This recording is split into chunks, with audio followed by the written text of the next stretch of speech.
સમગ્ર શિક્ષા અભિયાન જિલ્લો ગીર સોમનાથ તાલુકો તાલાળા સ્પેશિયલ એજ્યુકેટર વ્યાસપીઠના હાલમાં આપણે જે કોવિડ-19 મહામારીને કારણે દરેક બાળકો માટેનું હોમ લર્નિંગ એજ્યુકેશન શરૂ છે, ત્યારે આપણે દિવ્યાંગ બાળકોને પણ હોમ લર્નિંગ બેઝ એજ્યુકેશનથી શિક્ષણ આપવા પ્રયત્ન કરીએ છીએ। ત્યારે હું આ દિવ્યાંગ બાળકો અને કેવી રીતે ગણતરી કરવી તેમજ સાઇન દ્વારા કેવી રીતે શીખવવા માટે પ્રયત્ન કરીશ। ખાસ કરીને આજે આપણે દિવ્યાંગ બાળકોને શીખવવાનો પ્રયત્ન કરતા હોય ત્યારે ખરેખર આપણી પાસે જે બાળકો આવતા હોય છે એ દરેક બાળક અલગ અલગ હોય છે।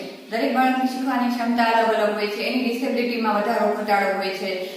ખાસ કરીને જે 3 બાળક છે એની જે ટકાવારી હોય છે સાંભળવાની એમાં પણ ઓછું વધારે હોય છે।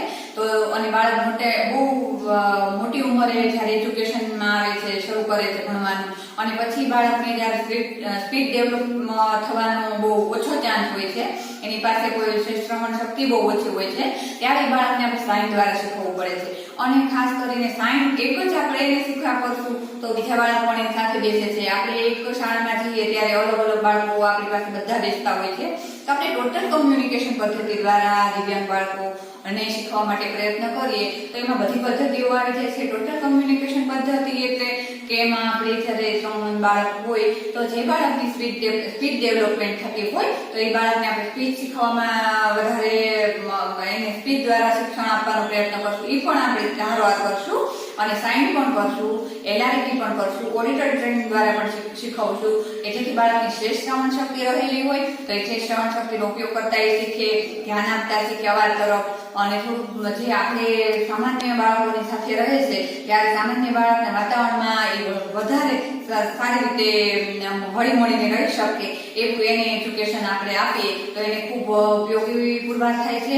એટલે ખાસ કરીને હું બાળકોને જ્યારે શીખવા પ્રયત્ન કરું છું ત્યારે ટોટલ કોમ્યુનિકેશન પદ્ધતિનો ઉપયોગ વધારે કરતી હોય છું। તો આજે હું રજૂ કરું છું જ્યારે 1 થી 15 ની સાઇન અને 1 થી 5 ની ગણતરી। તો પ્રથમ આપણે 1 થી 15 ની ગણતરી જોઈશું। તો આપણે જ્યારે બાળકને 1 થી 15 ની ગણતરી શીખવવી હોય, સાઇન દ્વારા શીખવવી હોય, ત્યારે બાળકને પહેલા તો કાર્ડ ઉપર 1 નો અંક બતાવશું અને 1 ની સાઇન કરશું। બાળક છે 1 નો અંક અને 1 ની સાઇન જોશે, અને બાળકને 1 ની સાઇન કરતા જ્યારે બોલવાનું આપણે કહેશું ત્યારે 1 નો અંક નહીં બોલી શકે તો સાઇન દ્વારા એ આપણને 1 કેમ કહેશે, એટલે એની 1 ની સમજ આવી ગઈ છે। બાળક 1 નો અંક કાર્ડમાં જોશે, સાઇન જોશે, બાળક મારું લિપ રીડિંગ જોશે અને મારો અવાજ સાંભળશે, જેની શ્રેષ્ઠ શ્રવણ શક્તિ છે એ મુજબ તો બાળકની છે સ્પીડ ડેવલપમેન્ટ થશે। સાઇન જે બાળક શીખી શકતું હોય છે સાઇન શીખશે અને કાર્ડ દ્વારા લેખન પદ્ધતિ પણ શીખશે। આ છે 1 ની સાઇન। 2 બાળક કાર્ડમાં 2 નો અંક જોશે, મારી કરેલી 2 ની સાઇન જોશે, 2 છે એ લિપ રીડિંગ કરશે અને બાળક લિપ રીડિંગ દ્વારા જોઈ અને ખબર પડશે કે 2 નું ઉચ્ચારણ છે એ આવી રીતે થાય છે। 2 નું ઉચ્ચારણ કરવા માટે જે હોઠના હલનચલન છે, મારા હાવભાવ છે એ વગેરે જોઈ અને બાળક છે એ 2 એના પોતાના જે ફેસ ઉપર 2 જે બોલાનું ઉચ્ચારણ છે એ શીખવા માટે ઉપયોગી થશે। 2 ની સાઇન આવી રીતે છે 2। હવે છે 3 નો, આ 3 નો, તો 3 ની સાઇન આપણે બાળકને એવી રીતે શીખવશું કે આ 3 છે, આ અંકમાં પણ 3 લખ્યું છે, બાળક છે 3 અવાજ સાંભળશે, 3 એ જોશે, મારા હોઠ ઉપર હલનચલન ઉપર બાળક 3 ની સાઇન છે એ શીખશે।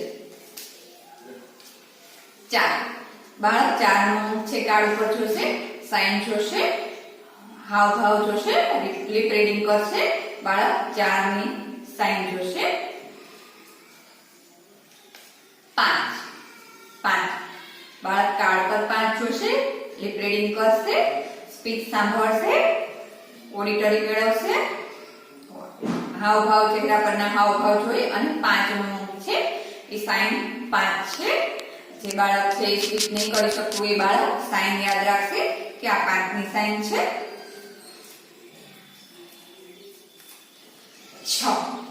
6 ના અંકની સાઇન આવી રીતે છે 6 બાળક 6 નો અંક જોશે, 6 ની સાઇન જોશે, હાવભાવ જોશે, અવાજ સાંભળશે 6। અને બાળક 6 નો અંક છે એ શીખશે 7. બાળક 7 ના અંકની સાઈન આવી રીતે આપણે એને કરાવશું કે આ 7 ની સાઈન છે, 7 નો અંક છે. હોઠના હલનચલન દ્વારા 7 નો અંક છે એ જોઈ શકશે, સમજી શકશે.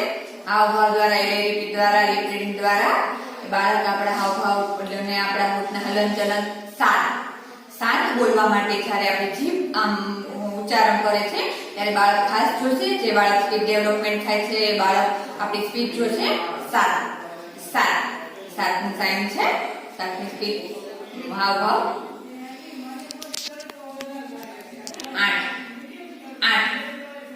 8 નો અંક છે. આ 8 નો અંક કાર્ડ દ્વારા 8 ની સાઈન છે. 8 આવી રીતે છે શીખી શકાય છે. 8 ની સાઈન છે. બાળક 8 નો અંક, 8 ની સાઈન, લિપ રીડિંગ વગેરે જોશે અને શીખવા પ્રયત્ન કરશે. 9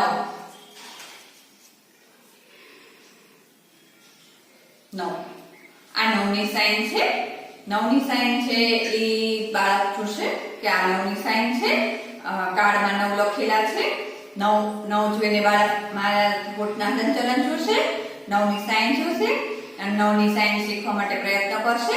9 બોલાવવા માટે આપણે જીભના જે હલનચલન છે, એલઆરઈટી છે એ કરશે બાળક. 9 અવાજ સાંભળશે અને બાળક 9 શીખવા માટે પ્રયત્ન કરશે. આ 9 નો અંક છે, 9 ની સાઈન છે. 10 આ 10 ની સાઈન છે.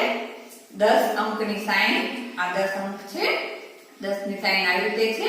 બાળક હોઠના હલનચલન એલઆરઈટી દ્વારા 10 ની સાઈન શીખશે. 11 ની સાઈન છે. 11 ની સાઈન, બાળક 11 ની સાઈન શીખશે હોઠના હલનચલન દ્વારા અને લિપ રીડિંગ દ્વારા. બાળક 11 ની સાઈન શીખશે.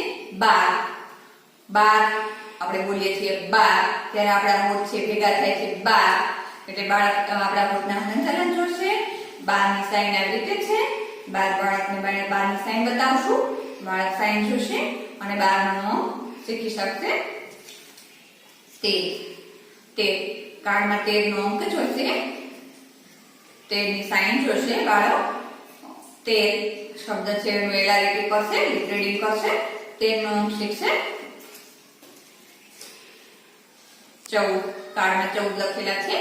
14 નો અંક છે. 14 ની સાઈન, 14 ની સાઈન છે. આ બાળક 14 ની સાઈન જોશે અને 14 શબ્દ છે સાંભળશે. બાળક 14 ની સાઈન શીખવા પ્રયત્ન કરશે.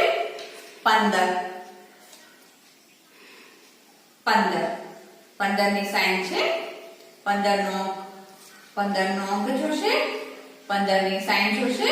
બાળક 15 છે એ હોઠના હલનચલન દ્વારા 15 તો હોઠ છે કેવી રીતે હલનચલન કરે છે આપણી એલઆરઈટી લિપ રીડિંગ જોશે. બાળક લિપ રીડિંગ દ્વારા બાળક છે એ 15 કેવી રીતે બોલાય જોવા પ્રયત્ન કરશે અને બીજા બાળકો છે એ સાઈન છે 15 ની એ સાઈન જોશે.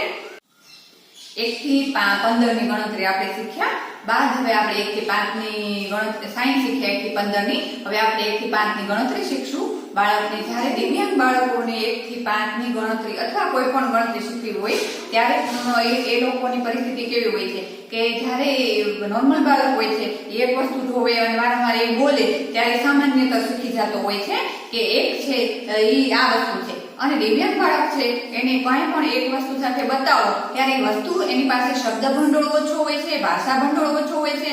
તેના કારણે બાળકને છે 1 છે 2 છે એવી ખબર નથી પડતી એટલે વારંવાર એને વિઝ્યુઅલી ક્લુ આપીને, ક્લુ દ્વારા બતાવીને બાળકને આપણે 1, 2, 3, 4, 5 એમ વસ્તુ બતાવી અને બાળકને આપણે 1 અને 2 નો અંક શીખવવા અને સંકલ્પના અથવા વસ્તુ બતાવીને અંકો શીખવવાની સંકલ્પના દઢ કરવાનો પ્રયત્ન કરીએ. હવે જ્યારે આ કાર્ડમાં 1 છે તો 1 ની અંક ગણતરી શીખવવી છે તો 1 છે આપણે વસ્તુ લેશું. બાળકને આ વસ્તુ સાથે આમ જોડીને રાખશું કે આ 1 છે અને આ વસ્તુ પણ 1 છે એટલે વસ્તુ 1 હોય ત્યારે એને 1 કહેવાય. વસ્તુ 1 છે, અંક 1 છે એટલે આ 1 થયું. હવે બાળકને 2 તો બે વસ્તુ છે એ બાળકને બતાવી અને આપણે બે ની છે એને સમજ આપશું કે આમાં બે નો અંક છે અને આપણી પાસે વસ્તુ છે એ પણ બે છે, 1 અને 2. એટલે બાળક છે વસ્તુ બે જોશે, કાર્ડમાં બે જોશે અને બાળક છે બે નો અંક શીખવવા માટે ગણતરી કરવા માટે એને ખબર પડશે કે બે છે એ આવી રીતે હોય છે. હવે 3 બાળકને 3 છે 3 વસ્તુ બતાવી અને બાળકને 3 નો અંક બતાવવાનો છે. બાળકને ખબર પડે કે 1, 2 અને 3 વસ્તુ હોય ત્યારે એને 3 કહેવાય. બાળકને 1, 2 અને 3 અંકની ગણતરી આવી રીતે 3 વસ્તુ પ્રત્યક્ષ બતાવી, વિઝ્યુઅલ બતાવી અને આપણે એને 3 ની સમજ આપી શકીએ. 4 છે એ બાળકને કોઈ પણ 4 વસ્તુ બતાવીએ કે 1, 2, 3 અને 4. આમાં પણ 4 છે અને આ વસ્તુ પણ 4 છે તો 4 વસ્તુ 4 નો અંક થઈ શકે. બાળકને 4 છે એ બતાવી શકાય. 5 છે 5 ની સંકલ્પના શીખવવા માટે, બાળકને 5 ની ગણતરી શીખવવા માટે 5 વસ્તુ લેશું આપણે. 5 વસ્તુ છે બાળકને બતાવશું 1, 2, 3 અને 5. 4 અને 5 આ 5 પાન છે અને આમાં 5 નો અંક છે. 5 નો અંક અને 5 ની ગણતરી છે એ 5 વસ્તુ દ્વારા આપણે એને બતાવી અને બાળક છે એ 5 ની અંક ગણતરી કરવા માટે સમજી શકીએ કે 5 વસ્તુ અને 5 અંક આને કહેવાય છે. આ 5 વસ્તુ થાય છે. વારંવાર 1, 2, 3, 4, 5 એમ ગણશે અને 5 નો અંક છે એ શીખી શકશે. 5 ની ગણતરી કરતી વખતે 1 થી 5 સુધીની ગણતરી ઉતરતા ક્રમમાં કરશે અને 5 નો અંક છે અને 5 વસ્તુ બતાવશે અને ગણતરી કરવામાં સરળતા અને સંકલ્પના ડર થશે. બાળકને હવે અંક અને બાજુમાં એને વિઝ્યુઅલી વસ્તુ બતાવી અને બાળકને આપણે સમજ આપશું કે બાળકને એક વસ્તુ છે તો આ એક વસ્તુની બાજુમાં 1 નું કાર્ડ છે, 2 વસ્તુ છે બાજુમાં 2 નું કાર્ડ છે. બાળક 2 વસ્તુ જોશે, 2 નું કાર્ડ જોશે અને બાળકને ખબર પડશે કે આ 2 નો અંક અને આ 2 જ વસ્તુ છે. ગણતરી શીખવામાં એને સમજ મેળવશે. ગણતરી શીખવાની સંકલ્પના છે દઢ બનશે. હવે આ 3 નો અંક છે અને બાજુમાં 3 વસ્તુ છે. બાળક છે 3 વસ્તુ જોશે અને બાળક 3 નો અંક જોશે અને બાળકને બાજુમાં 3 નો અંક નહીં હોય છે એટલે એને ખ્યાલ આવશે કે આ 3 છે. 4 વસ્તુ જોશે અને બાળક 4 નો અંક જોશે. બાળકને ખ્યાલ આવશે કે 4 વસ્તુ ને 4 અંક છે.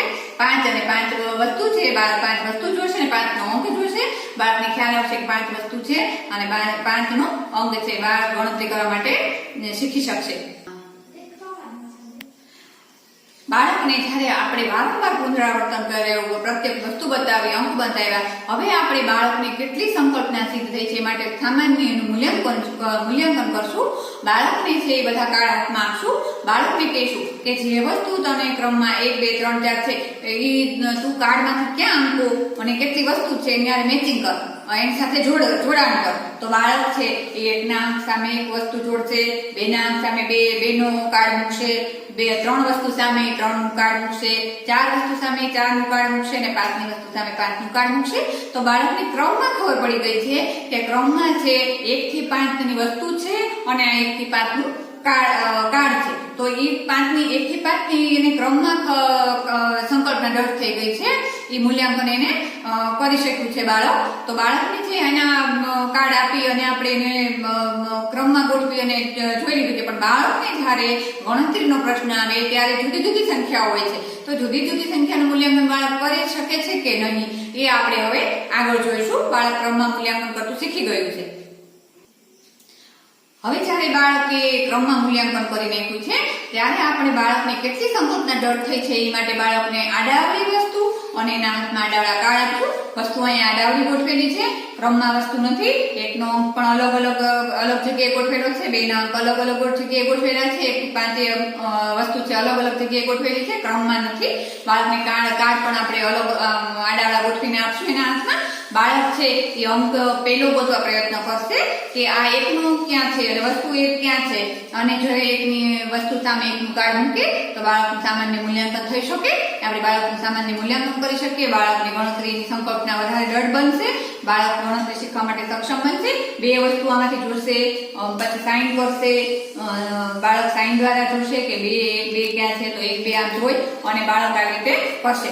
3 ની વસ્તુ આવી રીતે જોડાણ કરશે, 4 ના અંકનું જોડાણ કરશે અને 5 ના અંકનું જોડાણ કરશે. સામાન્ય મૂલ્યાંકન થઈ શકશે.